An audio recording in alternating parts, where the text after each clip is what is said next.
পশ্চিমবঙ্গে বিজেপির ঐতিহাসিক জয়ের পর বাংলাদেশ ভারত সম্পর্ক নিয়ে নতুন করে নানা আলোচনা শুরু হয়েছে। তবে কূটনৈতিক বিশ্লেষকদের মতে নির্বাচনী রাজনীতি আর রাষ্ট্রের পররাষ্ট্রনীতি এক জিনিস নয়। সীমান্তে উত্তেজনা, পুশ ইন ইস্যু কিংবা সাম্প্রদায়িক বক্তব্য তাৎক্ষণিক উদ্বেগ তৈরি করলেও দুই দেশের সম্পর্ক রাতারাতি বদলে যাওয়ার সম্ভাবনা কম।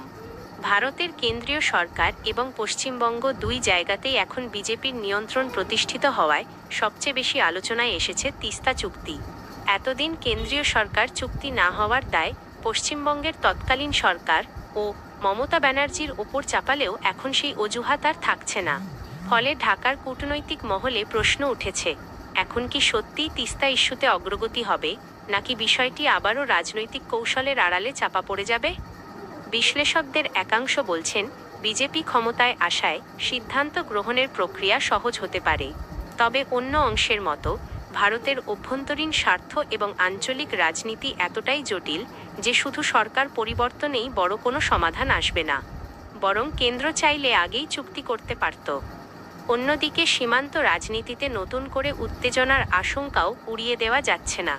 নির্বাচনের সময় বিজেপির কিছু নেতার বাংলাদেশে পাঠিয়ে দেওয়া ধরনের বক্তব্য বাংলাদেশে উদ্বেগ তৈরি করেছে। এরই মধ্যে সীমান্তে সতর্ক থাকার নির্দেশ দিয়েছে বাংলাদেশ সরকার। যদিও ঢাকার নীতি নির্ধারকেরা প্রকাশ্যে বলছেন তারা পরিস্থিতিকে আতঙ্ক নয়, বরং কূটনৈতিক বাস্তবতা হিসেবে দেখছেন। বাংলাদেশ সরকারের অবস্থানও স্পষ্ট, ভারতের যে দলই ক্ষমতায় থাকুক, অমীমাংসিত বিষয়গুলো আলোচনার মাধ্যমেই সমাধান করতে হবে। বাংলাদেশ ফার্স্ট নীতির কথা উল্লেখ করে পররাষ্ট্র প্রতিমন্ত্রী শামা ওবায়েদ জানিয়েছেন, সরকার পরিবর্তন হলেও বাংলাদেশের পররাষ্ট্র নীতি বদলাবে না। তবে রাজনৈতিক বিশ্লেষকেরা মনে করিয়ে দিচ্ছেন, সীমান্তবর্তী দুই দেশের সম্পর্কে কেবল কূটনৈতিক ভাষ্যই যথেষ্ট নয়, মাঠের বাস্তবতাও গুরুত্বপূর্ণ।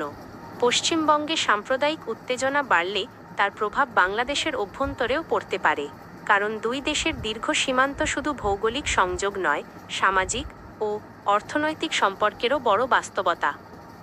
সব মিলিয়ে বলা যায়, পশ্চিমবঙ্গে বিজেপির জয় তাৎক্ষণিকভাবে বাংলাদেশ ভারত সম্পর্কে বড় কোনো ভূমিকম্প না আনলেও নতুন এক কূটনৈতিক পরীক্ষার মঞ্চ তৈরি করেছে।